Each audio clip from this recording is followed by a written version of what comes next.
Hello, and welcome to the Knit Girls. This is episode 546. My name is Laura, also known as Lala. Yep, I totally was like, what comes next? I've gotten off track. I tell you what, someone was telling, and Jerry Rock was telling me the other day that she had shown me a different way of plying on the fly on a spindle in SSK in like 2018, and I was like, I don't even know what you're talking about. Like, I know what ply on the fly is, but I was like, I don't recollect this at all. That's unusual. You normally remember the spinning stuff. Yeah, no, so next time I see her. But I also want to buy, she's been doing some new patterns on her spindles, and she's got this mountain one that is stunning that I really want, but she's very talented. I know I'll see her someday soon, so. Well, I'm Leslie, also known as You Don't Call Me Les. Today's the 19th of September, 2021. This may be a short show because neither Laura nor I have a ton of interesting things that have happened or that we've been working on. So some weeks are just like that. Yep. The last of my secret knitting for a magazine article is done and being sent off. So I should have some more stuff hopefully to show. Now. More time to dedicate to your sweater knit. I know, my sweater knit. That gorgeous yarn that everybody wants to steal. Everybody being Leslie.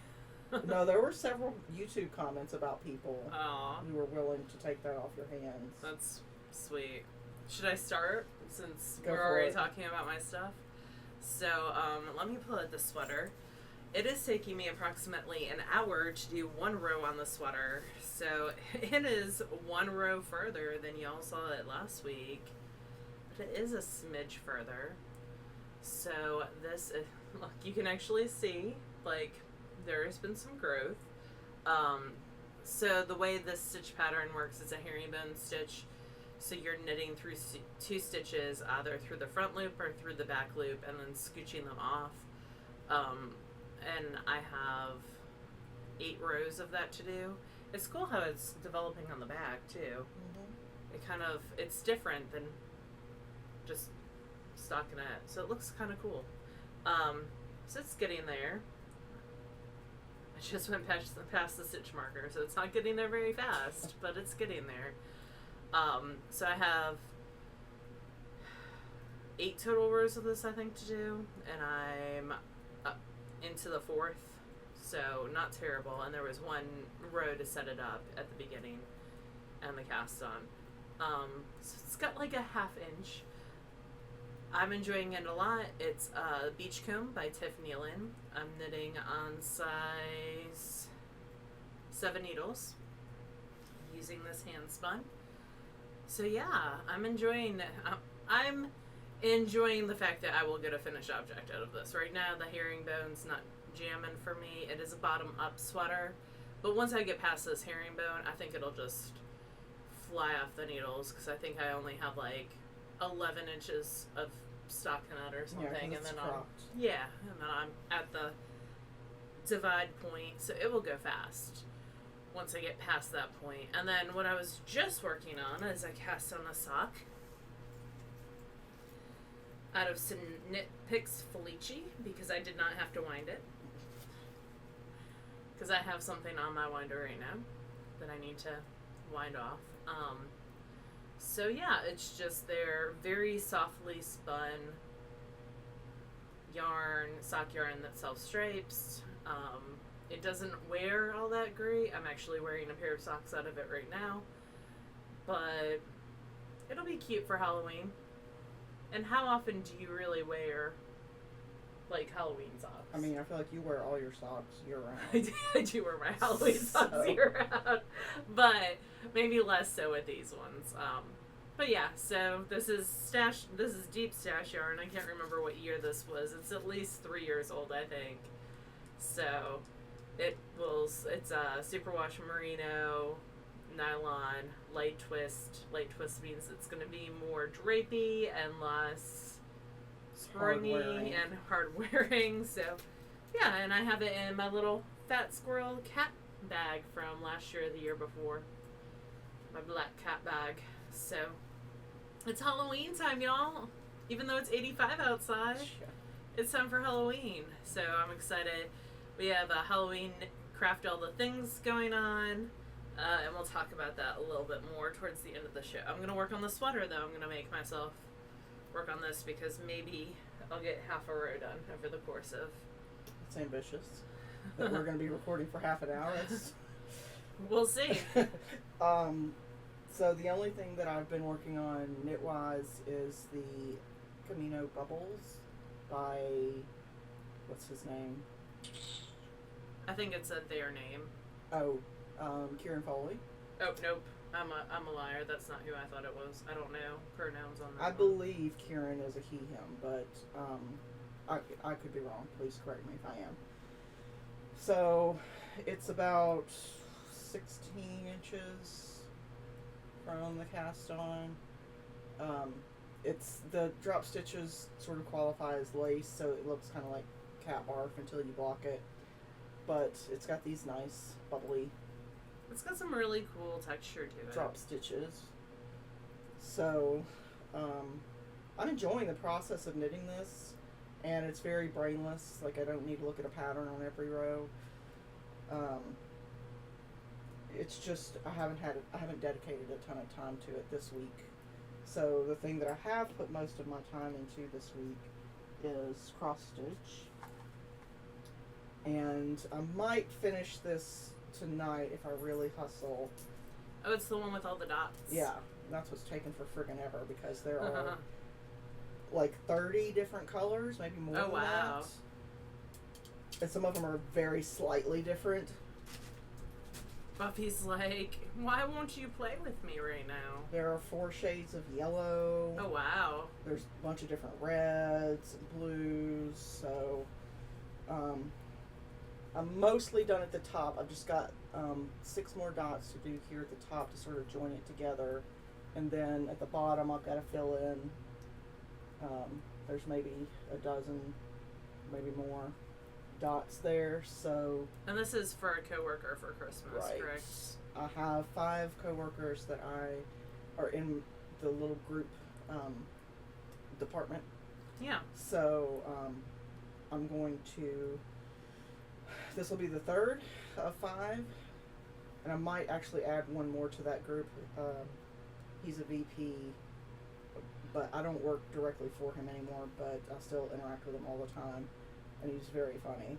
So I might add him, but we'll see how far I get along on this. I will not be doing another one that requires this many colors, because it takes forever. So I've just been sort of keeping it. See, these are all the colors. Oh, wow. Like, that's the list of all my colors. That's a lot. I would have minimized that, I think. And I've been doing groups of like 6 or 7 colors at a time. Oh, that's a tangerine design thing. Yeah, it's a little tangerine designs. Floss holder? Yes. With a little ruler at the bottom. Cute. So I've just been writing on it in pencil and erasing what the color numbers are. But I was wondering why you were using my pencil the other day at my house. It's to write color numbers on there. So yeah, I'm close to being done, but not quite done. Ready, so ready to be done. What's the next one? The next one I think is the best thing about this job is that the chair spins. Aww. Or some days the best thing about this job is that the chair spins, and it's got like so that's in black, and then it's got like a couple of blues around the edge. Cool. Much simpler. The one for my boss is more complicated, and it's maybe swearing will help, but it's got some floral stuff in it. And like all these are 14 count Ada, so that's 14 per inch, 14 like holes per inch or whatever. Okay. That one is an 18 count. So it's more fine. Yeah, so it's a little more like you can fit a little bit more in that space. So, yep, that's what I've been working on. What about finish? You have a finished thing, right? I do. It is the teeny tiniest finished thing ever. But I'm happy to share it. So, Leslie was making fun of me last week and saying that I bought a little tiny pumpkin pattern from Susan B. Anderson. It was the Garlands. Oh, that I made fun of you for. I didn't buy the garland. I bought this. Are you sure? Because I'm pretty sure it said that it was the Garland. Nope. Well, that's what I was making fun of you for. Okay. Like a single tiny thing, yeah, you'll make that. I'm talking about a string of them. No. I made a teeny tiny pumpkin out of, Michael just opened the door so that the dogs could get out. Out of some fully spun leftovers that I had, and then some Cascade Vera at the top on size 1 needles. Yeah, so it's just a little tiny pumpkin. Yeah, it's very cute. I even tufted it, so you like take a strand from the top and pull it tight. I might not have pulled them tight enough, and that makes it like pop out. Sort of, like, fat shape. So for the first one, I didn't think it was bad. It took me like 15 minutes. Yeah. It's a teeny tiny pumpkin, and the pattern's by Susan B. Anderson. I knitted on size 1 needles using Aran weight. She's got cute kits that use her like woolen spun sport weight and size 4 needles. And it's a whole garland. No, it's just the. Oh, just that? Yeah. Because I know there's a garland. Yeah, I didn't buy the garland. Well, okay, but I thought that was part of the thing. No, it's not. Saying. There is a garland, and I do think it has pumpkins on it, and like fall leaves and some other stuff. And then she's got a teeny tiny witch pattern too, with a little cat and a broom. I'm like Laura about this stuff because, like, if it's a single small thing, then it'll hold her interest. Sure, no problem. But if it's a whole bunch of different little things, I've never seen you do a whole bunch of little things like that. No. Okay. But I didn't buy the girl. I bought the teeny good pattern. Okay, this time. I don't know that I bought any of it. She's got cute garland patterns. I'm sure I've purchased one of them. I left my phone downstairs, or I'll be searching right now. Uh-huh. I'll look at my rev while you talk. So yeah, this is my one finished object, is this little teeny tiny pumpkin. If you get her kit, she has you like felt them a little bit. This is super wash, so I did not. Teeny tiny pumpkin. It's gonna go live on my counter. I'm gonna make a little teeny tiny pumpkin patch, maybe. At least 2. They're gonna hang out with my Funko Pops at school. For fall. Oh, you used to make little things for your library helpers. Yeah. A lot of the Rebecca Danger patterns. Yeah. But I stopped having library helpers quite a bit ago. Pre-COVID, I stopped having. Yeah. I think I had one the year before COVID happened, but I stopped having a lot. Just because now my kids can take, not college, they can take high school level classes in the 8th grade. So, and they can take computer skills 1, which also is a high school class in the 7th grade, I guess. So, they're busy getting high school credits, which is much more important than helping me out in the library. Yeah. So yeah, that's my finished object. Oh, I was gonna look and see what Susan B. patterns I have. So I do have a finished object. I actually finished it last week, but it was still wet, so I couldn't show anybody. Oh, your sweater. Well, top, yeah. So I finished it. Sorry, my stitch has got to be switched. I'm gonna lose stitches. Patterns. Garland.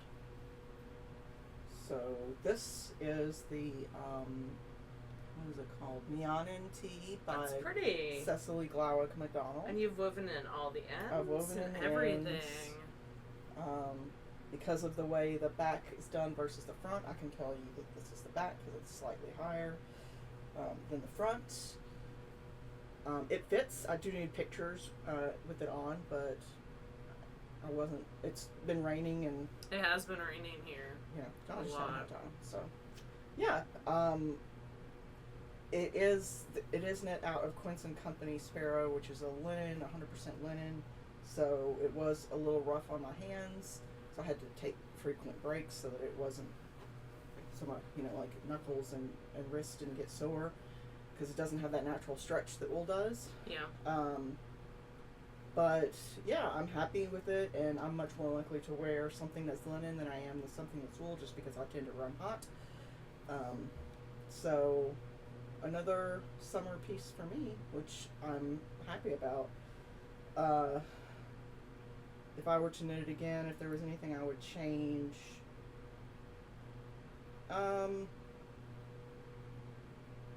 I might do the sleeve treatment slightly different because of the way that, well, I say treatments, there's no sleeve, it's just you divide. Mm-hmm. I might do like an I-cord or something around the edge just to define it a little better because it curls inward. You could do crochet. But it doesn't bother me enough to do anything about it. Okay. Because I did slip stitch edging, so the edges are nice and clean knit stitches that are just, stretch. So, but yeah, if I were to do anything different, I would probably do something around the arms that made the edges of the sleeves lay a little flatter. She must not call them garlands. I'm not finding them. Oh well. Yeah. I don't have any spinning. I am still working on my huge spin of patchwork kits by Hello Yarn to eventually knit into a flax light, but not a lot of progress has been made on that this week. Unfortunately, I haven't had a ton of time to craft in general, besides the secret crafting. So, yeah, it'll get some work done on it. And next week, I will bring over the bucket that I have of all the fiber to show you guys, because I have it in one place now. So, I will make that happen. Yeah, so not a ton of spinning. I really need to apply some stuff that I've had resting on bobbins for quite a while. Since August. So, yeah, I need to do that as well. What have you been reading, friend? I've been reading some cosmic horror, which is, think Lovecraftian kind of horror. I read The Ballad of Black Tom, which was one that came up again and again in several recommendations and Goodreads lists. And it was pretty good. It was interesting. Right now I'm on one that is more modern, I guess, is a more modern story. It's a 2-book series. So The Ballad of Black Tom was by Victor Laval, and then the series I'm on now is called The Abyss Above Us by Ryan Notch. And it's more modern, the sort of elder god creature lives in space, and we become aware of it through telescopes and radio waves and computers and stuff. So it's a more sort of modern take on it, but it's told really in an interesting way. So I'm enjoying it. Well, enjoying is probably the wrong word. It's very creepy and effective. At what it is? At being a creepy Lovecraftian horror story. So, cool. So yeah, that's what I'm reading now. If you have recommendations in that genre, I would love to hear what they are. What about you? What have you been reading? I am reading Fast Pitch by Nick Stone. So this is the second book in the Clean Getaway universe. Clean Getaway was a book that she came out with in 2020. I remember this because it came out and I saw her at Novel in Memphis around 1 month before COVID happened. It's the last in-person author thing that I got to go to. And she's fabulous. She's from Atlanta. And so in Clean Getaway, it's the story of a boy named Scoop whose grandmother picks him up with a Winnebago, and they go on this road trip unbeknownst to his father. She just takes him. Oh. And they're recreating a trail that she went. She's white with her African American husband back in the 1960s using the Green Book. And it's super funny, but also it deals with very serious topics like racism in the South, and the use of the Green Book.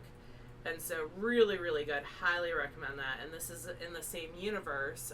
The main character is Scoob's best friend, and it's based kind of on The Sandlot. So it's got that underdog story going on in regards to softball, but also there's a family secret that she's getting kind of drawn into, so she has to decide where her priorities are. And it's just I love the way Nick Stone writes. These are her middle grade books. She's also written some Black Panther novels for middle grade, and then she's of course written some YA like Dear Martin and Dear Justice, Odd One Out. I just like the way she writes. So and my kids do too. They're very popular. Her books are very popular in my library. So yeah, I am reading that and enjoying it immensely. And the Green Book was sort of a travel guide for Black and African American individuals in the 40s, 50s, 60s ish. I don't know when it was originally published, but it was a travel guide to let people know what towns and routes were safe in the South, sundown towns to avoid, and things like that. Okay, that's what I thought, but I thought I would ask to be sure. Yeah. They touch on that in Lovecraft Country, which was a book and TV show, right? Yeah, HBO series. Mm-hmm. I never actually finished that HBO series. I need to go back and watch that. I think one of the actors in it just passed away, correct? Oh, I don't know. Yeah, I think last week. That sucks. Yeah. Anyway. On that note. Yeah. But Clean Getaway and Fast Pitch are both middle grade novels, which means that they're geared for like 4th, 5th, 6th, 7th, 8th. So yeah. Really, really good. I like her stuff. Did you get your half row done? Maybe. Almost. Not quite. We have the Halloween Craft All the Things going on both. I started a thread on Ravelry, on Discord, and there's an Instagram hashtag, and all that information is linked in our show notes, which is at TheKnitGirlls with 3Ls.com. Yep. And as is all the rest of the information that we've talked about today. And that's about it. I don't have a lot of... I know you guys enjoyed my middle school stories last week. I don't have a ton of, like, interesting, fun stories. I do have a sweet story. So one of my... two of my girls let me know through notes that they appreciate the fact that we have LGBTQIA titles in my library because it makes them... They wrote on there, it makes them feel like they're not alone. Which was really, really sweet. It's really heartbreaking. Laura took a picture of the notes, making sure to leave the kids' names and stuff out of it. That just... And sent it to Leslie. Yeah, and sent it to me. Yeah, just, showing where it's like, thank you for having books about lesbians. Thank you for having LGBTQ. And it's so, like, I'm going to cry. It's so heartbreaking to see that. And he's like, and it clearly a child's handwriting. Like, it's just heartbreaking to see that. They're sweet kids. They are sweet kids. Every single child deserves to be represented in a library. So that's what we do. Yeah. And without y'all, we wouldn't have those books because those are pure donation books. Yeah, and in case you're wondering, they don't pay teachers enough to just fill their own libraries. So, yeah. So. That's been a topic this week in Mississippi, actually, because there is such a high teacher shortage in Mississippi. And at the end of the day, a lot of it comes down to respect, but also pay. It's a form of respect. I mean, it is, for sure. For sure. So, yeah, we'll see if anything changes with that, because Mississippi is in the bottom, in the South even, of how much they pay their teachers. Yeah. But the governor of Mississippi supposedly started, like, a task force, and they have a part-time legislation in Mississippi, so nothing will happen until they go back in session. They're only in session like 6 months out of the year, so they won't be back in session until January, I think. So we'll see if anything happens then. They're gonna have to do something because people are not entering teaching as a profession anymore. Yeah, I mean, and I can't blame them. Oh yeah. It's, if you love it, that's great, but, even if you love it, if you can't make a living at it, then, how are you supposed to survive? Absolutely. So, yeah, we'll see if change comes about. I hope it does. Especially for the people who are just getting into teaching now. Teaching has a high turnover to begin with. So, especially like the first 5 years. Because it is a hard job. Yeah. So, hopefully, there will be some change. We'll see. We will see. Alright, so that's it. That's all I got. My kids are amazing and awesome, and I love them. And when they our write viewers me, are amazing for financially supporting us through donations to Laura's library. If you are interested or want to share the link with someone who might be interested, it's on our show notes. Yep. Which, again, like Laura said, it's at TheKnitGirlls.com, 3 L's. That's Laura's Amazon wish list for her school library, not for her personal. That'd be awesome to put up although it'd be super greedy. Okay. I think that's it. All those mangas, I have not read them. I promise. Even though her children really, really wanted I couldn't even get my hands on them to read them if I wanted to. Like, what is it, Vampire Slayer or whatever has like a 10-kid wait list, so I couldn't even if I wanted to. Is it Hunter x Hunter too? Like, I don't know. Demon Slayer, that's what it is. It's not Vampire Slayer. That was a 90s show for us. Buffy? Yeah. Oh, Buffy. I sometimes think I should rewatch them, and then I'm like... They don't age well. I'm pretty sure those don't age well. They do not. So, alright. Well, you guys have an amazing week, and we'll be back to talk to you again next week. Bye, y'all. Bye, y'all.